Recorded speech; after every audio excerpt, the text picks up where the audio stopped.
Hello and welcome to News Review from BBC Learning English. I'm Neil. Joining me today is Tom. Hi, Tom. Hi Neil, good morning and hello to our audience. Did you know that 745,000 people are killed each year by working for too long? That's according to a new study released by the World Health Organization. That's a really terrible statistic. If you want to test yourself on any of the vocabulary that you hear in this programme, there's a quiz on our website at bbclearningenglish.com. Now let's find out some more about the story from this BBC News report. The study looked at health risks for people working 55 hours a week or more and found a 35% higher risk of stroke and a 17% higher risk of heart disease. Men are more vulnerable than women. The Asia-Pacific, including Japan, Australia and China, is the worst affected region. The statistics date from before the COVID-19 pandemic. So, the World Health Organization has released a report about working hours. The study says that working for too long can kill you. Around 745,000 deaths each year can come from working too long. Working 55 hours or more can increase your chance of having a heart attack or having a stroke. This is particularly true for men. And the study says that the worst affected region for this problem is the Asia-Pacific region, which includes Japan and Australia. Okay, well, you've been looking at this story at the various news websites and picking out really useful vocabulary for our viewers to learn. What have you got? Today's vocabulary, Neil, we have killer, burden, and detrimental. Killer, burden, and detrimental. So let's hear your first headline, please. Of course, my first headline is from Reuters. It says, long working hours are a killer, WHO study shows. A killer, something or someone who kills. Now that's pretty straightforward, isn't it? Why are we learning this? Everyone knows what a killer is. Probably a lot of our audience do know what a killer is, Neil, but we're going to look at some sort of wider uses of this expression. It has more than one meaning. To begin with, let's look at the headline. A killer, this is a noun. It's a singular noun, and it's something or someone that kills. Note that long working hours is plural, but a killer, with the article, remains our sort of fixed piece of language. This is the same with cigarettes, for example. Cigarettes, plural, are a killer. Means cigarettes are a cause of death. They can kill you. Now, all of these examples you've given, this is all really negative stuff. But our audience may be surprised to learn that we can use killer in a positive way. Yeah, and that's why we've chosen it, because that's why we're here to look at different ways we can use this language. So, for example, how would you feel if I said I watched a killer movie last night and I ate a killer sandwich while I did that? Well, I would hope that the sandwich was not bad. It didn't affect your health. To me, it would mean that it was a really great sandwich, or the film was really, really good. Yeah, or I had a very strong emotional reaction, you could say. So if I watched a killer movie, that could mean that I watched a really great movie, and I ate a killer sandwich. That meant I had a strong emotional reaction because it was so delicious. Yes. Now, I think what we can tell from this is that context is really key.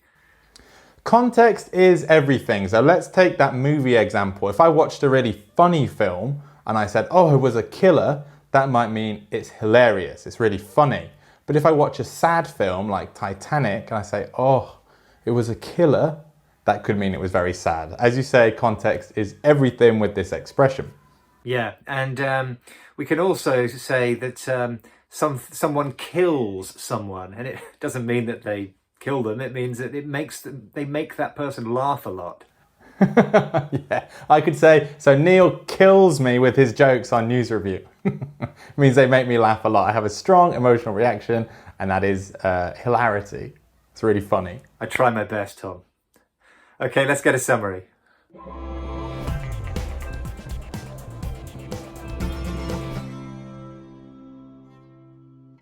If you would like to watch another story about work, we have the perfect one for you, don't we, Tom? Yeah, we do. Are you work? Do you want to work for free? This is our story. It's about young people being expected to work for free. It's 6-minute English, and you can find it by clicking the link in the video description. Okay, let's take a look at your second headline. Cool. Yeah, my second headline is from stuff.co.nz, which is a website from New Zealand. It's not actually a headline, it's from the body of the article. It says, a new study has put the spotlight on just how detrimental working long hours are for people's health. And that word is detrimental. Detrimental, likely to cause harm. Okay, yeah, so detrimental is an adjective and it's got an interesting pronunciation as well. 4 syllables, detrimental, and it's that third syllable. Detrimental is the pronunciation of the adjective, and it means it's likely to cause harm or be damaging. Yeah, so when we talk about harmful things, we can say that they are detrimental to something. Definitely, yeah, you could say cigarettes are detrimental, or you could say cigarettes are detrimental to your health. Detrimental to is a kind of common construct, and it's followed by a noun. Cigarettes are detrimental to your health. Working long hours, also detrimental to your health, as the headlines are telling us.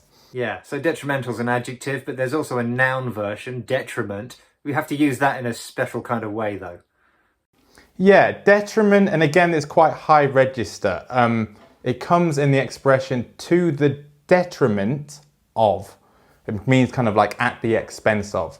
So I could say Neil works too long. Neil works too many hours to the detriment of his friendships. Yes, it's not true at all, but a good example. It means that you spend all your time doing news reviews, so you don't have time for your mates. Yeah. Now, as you said, there's quite a high register. That means it's quite formal, both detrimental and detriment.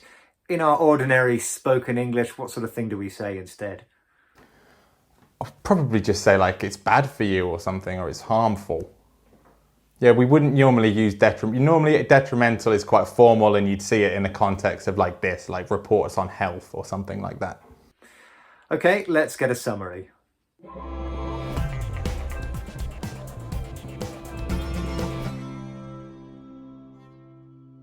Now, a lot of people these days are saying that red meat is detrimental to our health. Others disagree, but we have a programme on that topic, don't we, Tom? Yeah, is red meat harmful? That's what we're talking about. You can find it by clicking the link in the video description down here. Let's have a look then at our next headline, please.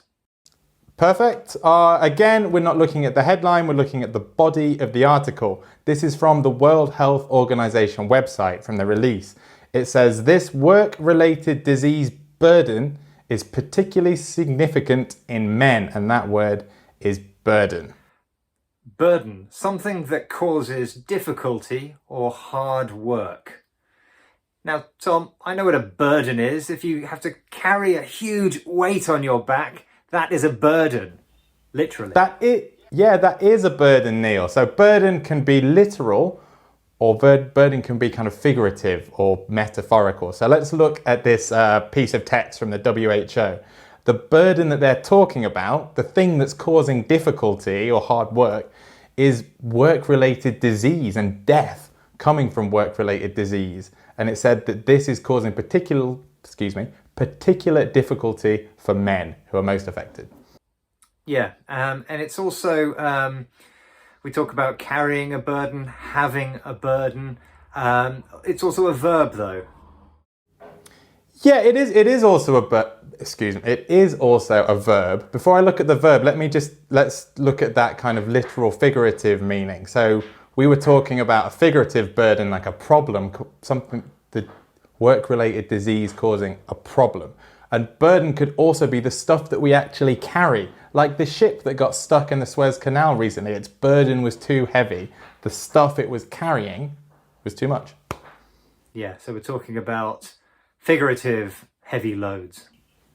Yeah, exactly. And burden can be a verb. So you're talking about the stuff you put on, this heavy load, a burden on a ship. You could say that we burden the ship with this weight.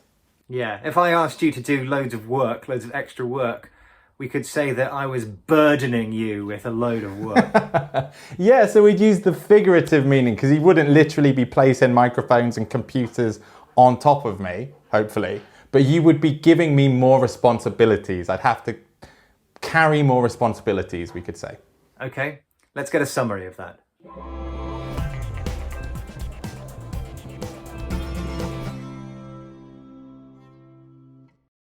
Time now for a recap of our vocabulary, please, Tom. Today's vocabulary we had killer, something or someone that kills, detrimental, likely to cause harm, and burden, something that causes hard work or difficulty. If you want to test yourself on the vocabulary, there's a quiz on our website, bbclearningenglish.com, and we are also all over social media. Thanks for joining us, and we will see you next time. Goodbye. See you next time and see you on the website. It's a killer.